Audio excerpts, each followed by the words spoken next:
Hello, hi. Happy to be here with you and grateful for the invitation. Yeah, my name is Cyrill. I'm the founder and CEO of Parley for the Oceans. We are a collaboration network, and our objective, our aim is at solving problems, actually threats around ocean health. And I have a conversation partner here at the virtual campfire, and that is Suzanne Lee, and she is like a pioneer, a designer, developer, inventor of biofabricated materials of the first hour, really. And I want to introduce her, and probably Suzanne, you might say a word. So yeah, my background is I'm a fashion designer. I'm not a scientist, but that's a common misconception I get because of what I've ended up doing in my life. And I came to this field purely by chance, and it was nearly 20 years ago, but it was a serendipitous meeting with a biologist. And at the time, I was interested in the future of fashion. So I was asking the question, like, what's fashion going to look like in 50 years' time? And I felt strongly that that question doesn't get answered by designers who are working on their next collection. Actually, you need to talk to the scientists, the material innovators who are working on, things today that will eventually end up in the marketplace. And that just led me on a journey where I discovered that the future is going to be about biology. And that rather than think about where we get materials from today, which is either oil or animals or plants that grow in a field, we could start to think about new ways of creating materials using natural building blocks, nature's building blocks, but using living organisms like microbes to grow materials. So I kind of went on a long journey that took me from being in the fashion industry to meeting lots of scientists. I started some research nearly 20 years ago, and it was a project that I coined this word, biocouture, which was really thinking about couture and biology coming together.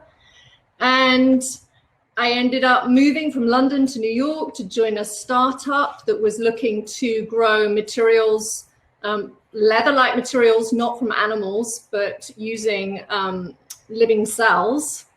And at that time, I founded Biofabricate because I felt like there was a conversation that needed to happen, a convening of people that were all in their own field. So the scientists were over here, designers were over here, there were investors also looking for things, but no one was really bringing them together and helping them understand how they needed one another to kind of really kickstart material innovation.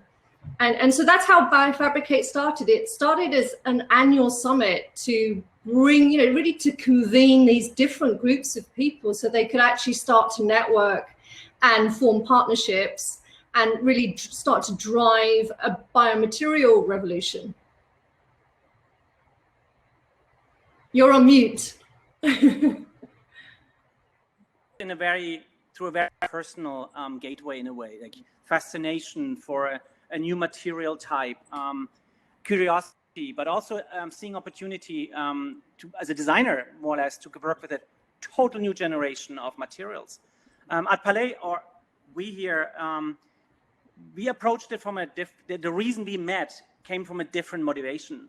We saw that everything we are looking at, all the environmental issues we are facing today, they are caused by materials, really, by toxic materials, by harmful production methods, by a wrong mindset of designing products where a company would not be responsible after a product was sold, and actually cutting away as much of that tie to that responsibility. And we came first through recycling. We felt like, oh my God, and plastic is the big cause. If people don't know in the audience, that we became like really like, we went to war with plastic, because plastic is in our eyes a design failure. It's very toxic, it's problematic. It causes marine plastic pollution. It causes like destruction out there of a natural life, a natural world that we as humans so depend on. And without that natural world, we most likely won't be able to exist on this planet. So as a conservation group, as an environmental, I would say, environmentalist nearly, as an activist, we were like looking at what could replace these harmful substances. And in 2015, we called out the material revolution at the United Nations, and you spoke there. We spoke about like this, the creative community, the private sector has to take this on. We have to ban toxic materials. We have to end the use of harmful substances, and we have to move that from an angle of innovation, really, not of guilt and shame of what we destroyed. But these are very different points where we kind of entered this place, but we are meeting now, and we are collaborating for a while now, Suzanne. And I wonder, what are for you the big challenges? What are the big challenges in getting people behind biomaterials? Oh, it's a good question. I think it's, I mean, I would say there's less challenge in people embracing material innovation in 2022 than there was when I, kind of my journey began back in 2003. Back then, I guess. Huh? They thought probably you're crazy when you start growing things. I mean, yeah, certainly all my friends in the fashion industry, when I started talking about, bacteria are going to be our greatest friends for fabrics in fashion, they literally thought I was bonkers. And, and back then, like the fashion industry was not thinking about sustainability. No one was really kind of, certainly not investing in it, and that's been a big barrier, I think, to material innovation historically, is like brands expect someone else to come up with the materials to pay for that innovation. And they just saw their role as like, and then we'll buy it from you, you're our supplier. Which is the old model. I mean, in some categories, there is a different view on these things, because people want to have, especially if it's craftsmanship or artisanry involved, and they want to know what the materials is, which is mostly in luxury segment, right? But if you think in the 20th century, we had these giant organizations like DuPont and Dow Chemical, and these guys were the ones who were innovating new materials. And, that's where Lycra came from. And look what an impact that's had on what we design and wear, and, what that makes possible. But, what we've seen recently is that as people are looking for more and more sustainable innovation, some of the bigger brands are also recognizing that they need to support a new generation of innovators. And one way they do that is by bringing money to the table, or opening up their supply chains, and kind of making innovation possible even through in-kind partnerships. So we're in a very different innovation space to what we saw when you go back in time previously. Now innovation can come from many, many directions, and much smaller research groups are capable of coming up with ideas. I mean, also the motivation for the big players isn't per se there, right? I mean, they established technologies. It took them billions of dollars to create these standards, to develop massive production capacity, distribution, marketing, and all. And suddenly we're coming along, we're saying, oh, actually your materials are bad. So they are per se inclined to kind of protect their investments and their old technology. So, and I would compare that with the digital revolution, where it wasn't the TV networks, it wasn't the classic media production houses that drove digital. They were actually scared of it, and they fought it as best as they could. At some point, it all switched. It became digital became a new standard technology, and then even the classic players, they would like kind of convert, but it was not driven by them. It was driven by people in garages or like total like coders, freaks, nerds, really. When we first met, Cyrill, also, I think you introduced me to the concept of air. And that was like, the AIR. Do you want to say something about that? Because I think it was kind of meeting over that, right? It was like going, where what I do and what you do started to converge. Yeah. We're designers, Leah and I, who started Parley Designers, and we were working as strategists for major organizations, but also governments. And in 2012, we learned about the oceans, and by an environmentalist who was in trouble, like Captain Paul Watson of Sea Shepherd. And we looked at these issues that we are facing and the rapid decline of life, like we driving all these magic creatures out there into extinction, whom we need to exist because they create pretty much everything what allows us humans to live on this planet, starting with the air we breathe. If we successfully destroy life in the oceans, then we're going to run out of air. Out of 3 breaths we take, a minimum of 2 are actually being created by these little creatures. And then we realized that, and that's what I learned back then in this first meeting with Paul, whoa, we are actually at the brink of a massive catastrophe. The oceans are dying. We are in the 6th mass extinction event, and I didn't see it on the front page of the news. And I felt like just like throwing stones and being a rebel and shaming and blaming others, that was not really our style. We were like trained to solve problems. So we looked at these issues and we said, hey, the first thing we're going to need is a strategy. And we looked at these 3 different major threats that are like plastic pollution, climate change, and overfishing.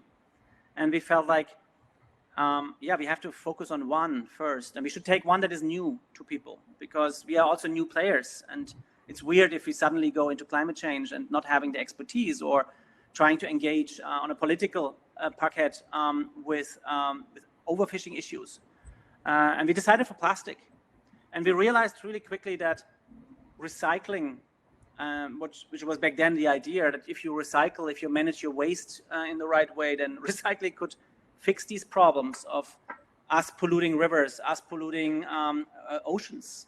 But then we learned that plastic actually is not that safe material that we always thought. It breaks down fast. It leaches chemical, it gases off, it sheds microparticles. And it's very hard to harness that material. It's just flying around the planet and as undead, as zombies really taking life. And we felt that then we need a strategy, one that works right away today, but also aims for a long-term solution. And air is that strategy. Avoid, intercept, and redesign. Like avoid plastic where possible. You can cut it out in a lot of cases, but you can't completely avoid it because we're addicted to this material. We are running on plastic on this planet. And therefore intercepting plastic, taking it back from the environment, upcycling it, and using for all these cases where we can't avoid it is the I of air. And the R stands for redesign. Redesign the material long term. Let this alien matter go that we created that creates so much damage. And there we're looking towards biofabrication, green chemistry, and alternatives really. But the truth is that a strategy is just as good as you implement it. And we are lucky now that organizations like World Bank and countries that are becoming Parley partners and big corporations like Adidas, they're embracing air and they're making them the core of their strategies. But the big challenge now is how can we drive the innovation of new materials? After we created like this awareness for plastic over the last 9 years and people lose trust in that material, how can we use that moment to put in a replacement? And that is the big challenge I think we are all facing, you and I, and the whole community that is pushing towards biofabricated materials. But I think it starts with a very simple like priming, where we have to define what we're actually talking about. And then you just made a study, you worked together with a Fashion for Good and with your team, and you created a study that could be that orientation piece that people need in order to understand what biomaterials even mean. You want to talk about that? Yeah, we did. I mean, that is a freely available report for anyone who's interested in learning more. Like what even are biomaterials? Because I think it's such a broad term, and most people, there are many different technologies there. And some of them are fantastic and some of them are questionable. And when we talk about bio anything, I think there's an assumption that means, oh, well, then it must be biodegradable or compostable, right? So there's a lot of assumptions around biomaterial innovation. And I think, it's complex. And so there's a real need for education here. And that was really the driver for writing that report and putting it out with Fashion for Good, because we want to educate designers and brands everywhere to really help navigate this kind of emerging material innovation field. And so that they're really equipped with, the right questions to ask when they're thinking about switching from one material to another. You need to be able to look at something holistically and say, on balance, is this a good direction to go down, especially for brands who, have potentially, their decision making around materials has global impact, right? So I have 3 questions here. Sorry, I have 3 questions, and one is from Amelie. She asks, what would you say about using biodegradable versus recycled? And now it gets interesting already, because it touches exactly on that point. I think a consumer right now has big difficulties to understand even the simplest things of, is it recycled or recyclable? Technically, everything can be recycled. Does it make sense? Is it physically possible? Big question mark. Is it even environmentally smart? Also big question mark in a lot of cases. But still, it's a very big difference. If something is recycled, that means it was recycled, or it's recyclable. It can be recycled. And that's exactly what Suzanne was talking about before. It's like, we don't even have the language at this point. We don't understand what we're talking about. We don't have a mutual understanding of these words. And it's the same with biomaterials. I think like a bio-based material needs 7% of organic ingredients, right, Suzanne? Well, it depends. It depends. So yeah, that's for a carpet. Right. So if you go out and you're shopping for a new carpet and you buy a carpet and it says it's bio-based, it actually, according to the USDA, only needs to have 7% bio content. So 93% of it could be from a virgin petrochemical source. Wow. Really? Any additive you want. Amazing. Yeah. For textiles and fabrics, I think the minimum is something like 25%, but that still means, what is the other 75%?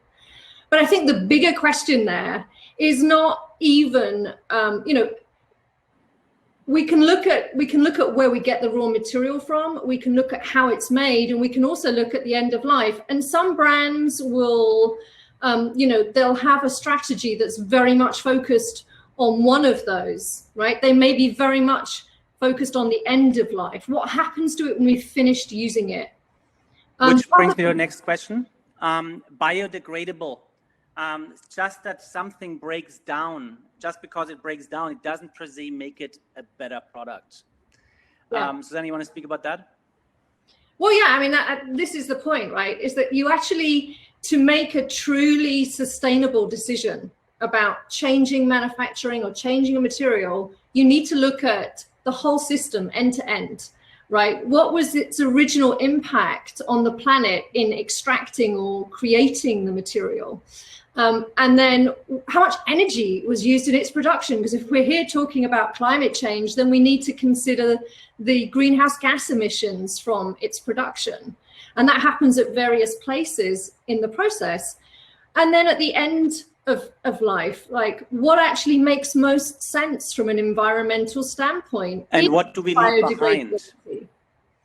And biodegradable means different things. Is it biodegradable in soil? Is it biodegradable in the ocean? Is it biodegradable but only under industrial circumstances? So even the word biodegradable means different things. And that is all super confusing for consumers, for sure. So just to recap that, first of all, what is going into a material? What's the feedstock that is going in? What does it take to create that feedstock? If you're suddenly turning everything into monoculture, that probably doesn't solve the trick. If you're polluting suddenly with agriculture runoffs, our oceans and our environment in a drastic way, doesn't do the trick either. So we need to clarify very precisely what the feedstock is that goes in. Second, what's the process? What is needed to actually process the raw material, the ingredients to come to a material? And third, what is it leaving behind? You know, if we dispose it, and also, is it recyclable? Does it make sense to bring it back into a cycle? All these are quite complex questions, and I would say the material science and the material innovation community is pretty much at the beginning. And at this point, it's very, very difficult to introduce alternatives at scale. We see a lot of experiments, we see a lot of pilots, we see a lot of like small quantity productions, but it's like the beginning of the internet. People are like hacking on their computers, developing things, and there is no big understanding in place. There are no rules, there are no standards really, or the ones that are there are not enough. So we are at the beginning of a new time. And to answer your question now, Amelie, for now, right now, when you're looking at scale, then yes, we might have to use the materials that are here. And we want to kind of avoid that we're producing endless quantities of them. We want to reuse and recycle what we already made. We want to use that plastic that is lost, that is out there in nature. We want to take it back, knowing though that this is not the final solution. It's just about, right now, reducing the harm we're doing. It's not per se solving the problem for good, but it's definitely better to take a plastic bag into the system than seeing it ending up in the belly of a whale. Do we want that this plastic, that PET plastic bottle that we know, that it biodegrades? I saw it in Turks and Caicos, that they're suddenly putting chemicals into these bottles that they fall apart. Probably not, because then this material that is in this plastic is becoming bioavailable very quickly, that we can't even catch it anymore. Then all this like toxic ingredient is being consumed by animals out there. And that is, it's a really, if this is a perfect material that behaves like the leaf of a tree, yes, then we want it to biodegrade because it becomes nutrition value. But I think it comes back to the vision, and the vision, and I think that's what we are sharing, Suzanne and I, is we would love to be as smart with our materials as nature has shown us for millions of years. We would love to be able to grow skin, hair, color our eyes, grow fur, you know, without touching an animal. Because instead of killing that animal, we could work with these little factories that do all that. Suzanne? Sorry, what's your question? My question is, are you sharing that vision, or where do you see, what's your ultimate vision for a future material? Yeah, I mean, I strongly believe that our future material world will be based on biology, not oil. And, you know, it has to be, right? I think we're at the very beginnings of understanding how we can unlock nature's secrets so that we don't need to kill an animal for its meat or its skin. We don't need to, you know, to grow certain kinds of crops, that there is a way to produce materials using living organisms which are in contained systems. We've actually been doing it for decades already. A lot of the ingredients, things like, even like the enzyme we use to wash our clothes, is produced in a living organism in a giant industrial facility. So industrial biotechnology is, there's nothing new. What is new though, is that the cost of some of these biotech tools has come down to the point where we're actually seeing an explosion in innovators thinking about, well, could we actually get this bacteria to produce something like a spider silk protein instead of what it normally makes? And that then makes, you know, things like I'm wearing possible. So this t-shirt, yes, it has a percentage of cotton, but it also has a percentage of what's described as a brewed protein. So that's completely new to the world fiber. It never existed before. It was grown in a living organism, and it's the beginnings of a new era in materials where it's not necessarily coming from a plant. It's been fermented, just in the same way that we brew beer, but it's capable of making a t-shirt, which blows my mind. I mean, you know? Or mushrooms. I mean, mycelium is also a very good example, right? If you want to speak about leather, that could become a new standard. Absolutely, absolutely. I mean, I think people will probably have heard maybe about mushroom materials, but it's not actually mushrooms. It's the root system of mushrooms, the mycelium itself. But that's a phenomenal example. And there's been so much material innovation starting to happen around mycelium over the last few years. And I don't know if anyone saw it in the press recently. Literally in the last 2 weeks, Hermes showed a handbag that they had made with a mushroom leather-like material. And that was a collaboration with a company in California called MycoWorks. And then the following week, Stella McCartney showed an outfit that was also like a laminated mushroom material. And that was with a collaboration with another Californian company called Bolt Threads and their Milo material. And we're going to see a lot more of that this year. And it's interesting because these materials are now starting to show up. They're still mostly in prototypes, but we're, you know, when we look at, especially Milo, there was an industry consortium that came together to help that technology scale. And that was Stella McCartney, Lululemon, Adidas, and the Caring Group. Yeah. So we're seeing performance sport and luxury actually really spearheading the adoption of these materials, which is really exciting. I mean, we're working extremely close with Adidas since the last 6 years on exactly developing new materials. And to answer Matt's question here, does it require new manufacturing expertise or machining? You know what? It first actually requires that the companies develop knowledge in the material field, because in the last decades, they have outsourced, especially the big corporations, they have outsourced such knowledge to their vendors. So it's very rare that a brand actually makes their own products. And it's very rare that a brand knows what the ingredients that goes into the materials they're using. And often they know certificates and they know standards and they have developed protocols, but that doesn't mean that they really know. It doesn't mean that they really have an eye on what is happening at the bottom of their supply chain. And it doesn't mean that they have a complex understanding how their supply chain even works.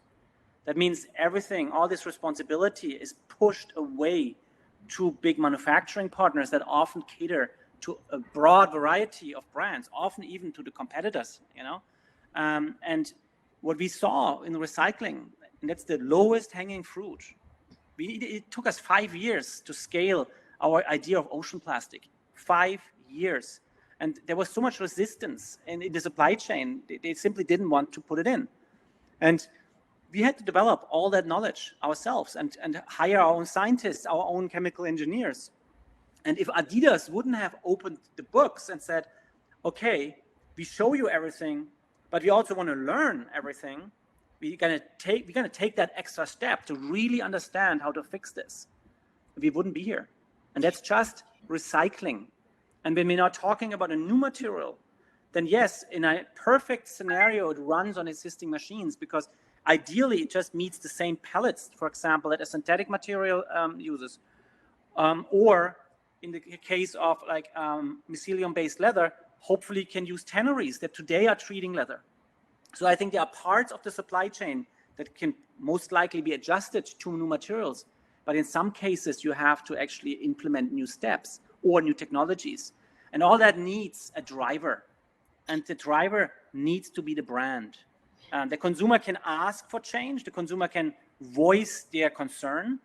But the brand has to act. And what we have proven with Adidas over the last 5 years is that if a brand owns that responsibility, if they act, then the competitors pull after them. You just create a new standard faster than any government out there by making it a competitive advantage that you're taking on a problem and standing up for it. And I just think that we have to bring this carryover now to biomaterials and say, and we're seeing it now with Hermes. I suddenly have that I spoke to about alternatives to leather for the last 4 years, and they suddenly call and they're like, oh my God, what are they doing? You know, did I miss something, Cyrill? Are we too late? And that is, I think, the biggest driver right now is this fear of going out of business. Cyrill, there's a great question from Jordana here, and I think it's one that comes up a lot when we talk about biomaterials or new materials, especially in performance, outdoor performance sport arena, which is, like, actually, are they able to perform to the same level? And she's asking you, like, what's your experience of that with Adidas? Yeah, I mean, the first time a big soccer club played in our uniforms, that was Bayern Munich. I was standing next to the CEO of Adidas. We were talking and we were watching the game, and he was so nervous. And I first thought, because he's a soccer fan, he's like, probably he's nervous that they lose, but it didn't look like they lose. He loves the Bayern. And I'm like, what's going on? And he's like, hopefully the jerseys don't rip. So we had tested this material, like it was our material, for 3 years. It went through every performance test. And still there was the fear that this might rip, because it happens and that would be the downfall. That would have been the end of our material, to be honest. So you want to be very sure that your material doesn't rip. And you can actually make sure of that by testing it, by optimizing it. And when it comes to recycling, it's a question of how you're processing it. And it's a question of, like, how are you making the yarns, how you're constructing the fabric. There are lots of steps where you can actually, I would say, control performance. But at this point in time, our material performs exactly as all the other materials out there.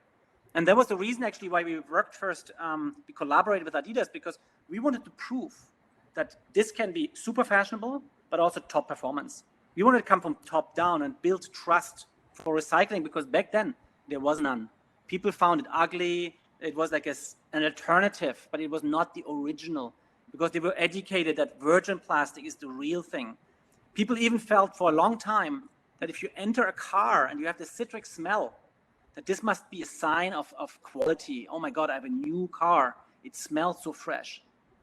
This smell comes from chemicals that actually eat your brain. I mean, I'm now painting this black and white, but it's not per se a good thing. But we just learned to trust in all these things. And it's very difficult to create trust for new standards. And that's the biggest challenge, I would say. And a lot of materials don't meet the standards right away. You have to work on that, and you have to collaborate, and you have to optimize. But I mean, so the material that you're talking about there, that you implemented at huge scale across Adidas's supply chain, was ocean plastic, right? So it wasn't bio in origin. It was plastic. Nothing. It's no biomaterial. Right.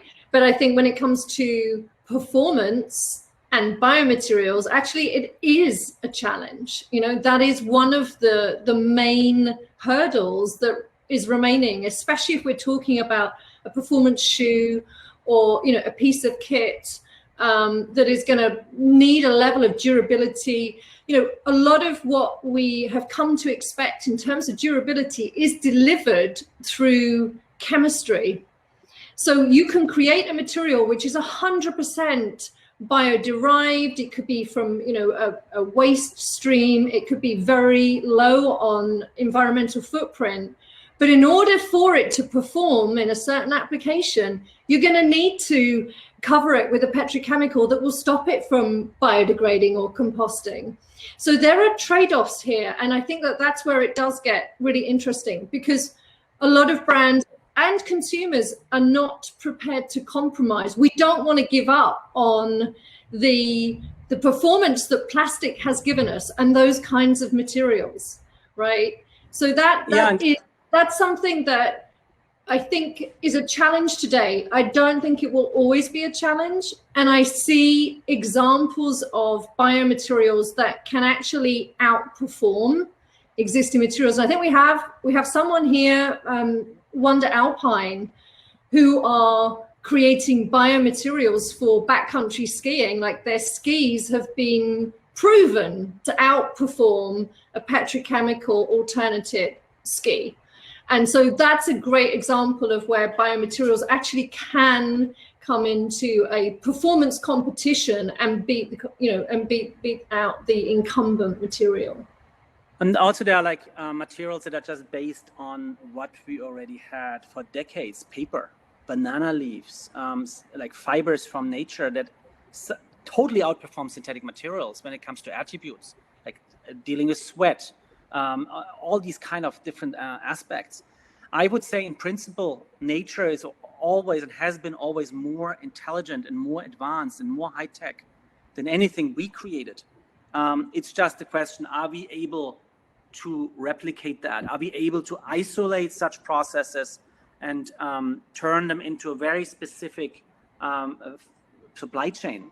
But when you're looking at it, how amazing are corals? I mean, they're growing countries. I mean, the Maldives exist because this little creature grows coral, and it grows these islands out of the water, and suddenly people live on it.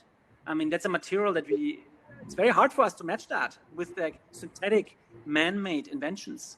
And so why wouldn't we not? And I think that's a good example for another company you know very well, Suzanne, that actually learned from that and said, we want to grow concrete like that. Why wouldn't we not be able to follow what actually nature shows us with these corals? Yeah, I mean, I think that the company you're talking about there is called Biomason. And yeah, they're rethinking concrete because the construction industry is actually one of the most, polluting on the planet. It's something like 40% in total, but cement alone is 8% of global emissions.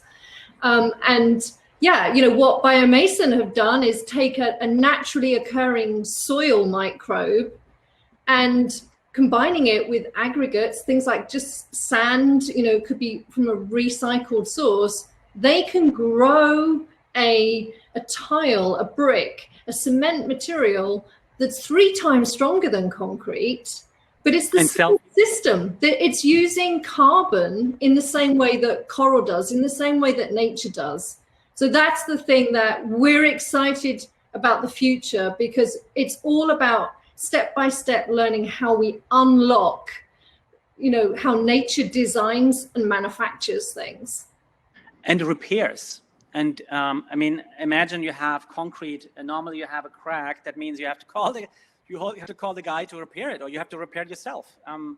What if this would heal the same way a scar heals in my skin, or an open wound heals? I think we just touched the surface of materials, and there's a certain arrogance in us humans, because we look at nature as something primitive. There was very long, I heard these statements, oh my God, we can improve nature with our intelligence. I don't know if that's so easy possible, because they had millions of years of research and development, and what they're doing out there, what they're doing for us, what they're doing in us is so advanced. I mean, we're not even able to grow fur in the labs today, every leopard can do that. Every cat, every dog can do that, and we're not able to do it. So I think it's really about like going on eye level with nature and understanding that we are probably not as amazing as we are, just because we feel we can think differently than everybody else out there, and start collaborating and unlocking all these riddles, and probably nature will reveal itself and show us how they're doing things.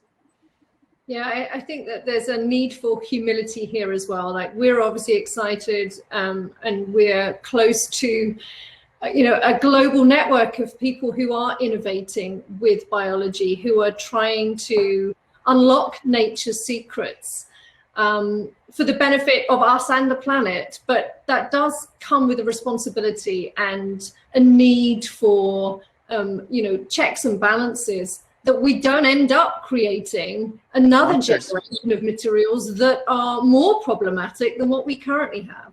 So I think, with that additional ability and technology comes increased responsibility. There are 2 questions that popped in my mind when I looked at the feed. One is LCAs. And I have a very personal opinion about life cycle analysis. First of all, it's always based on today.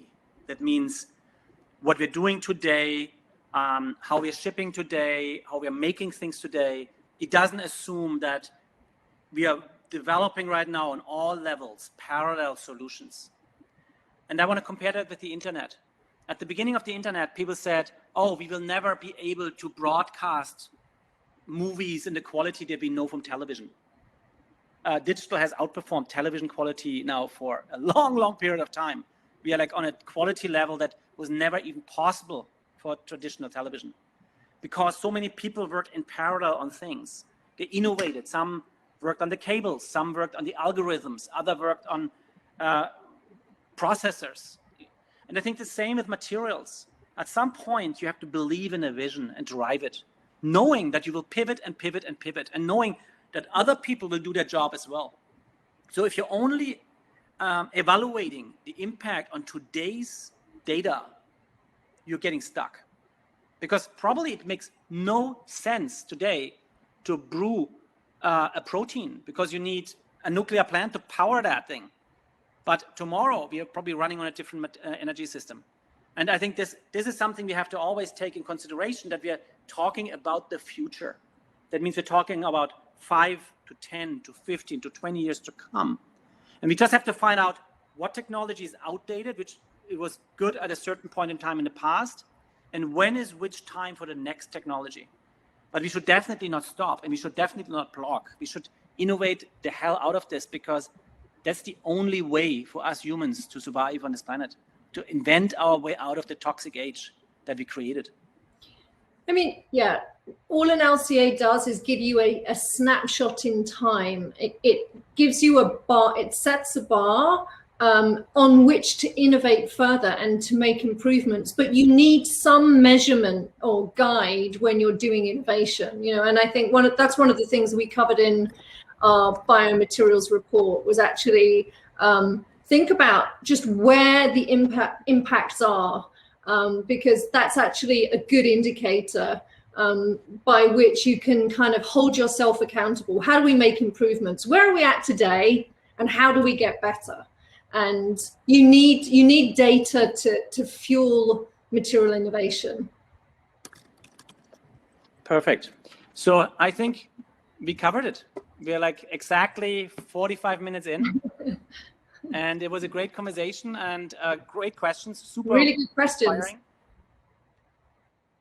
Yeah, thanks a lot. And you can always reach out to us. We're going to text into the chat our details. And it was great to meet you. And we are happy to be part of Sea Change. Thank you. Thank you, everyone. Thanks so much, Cyrill, for the conversation.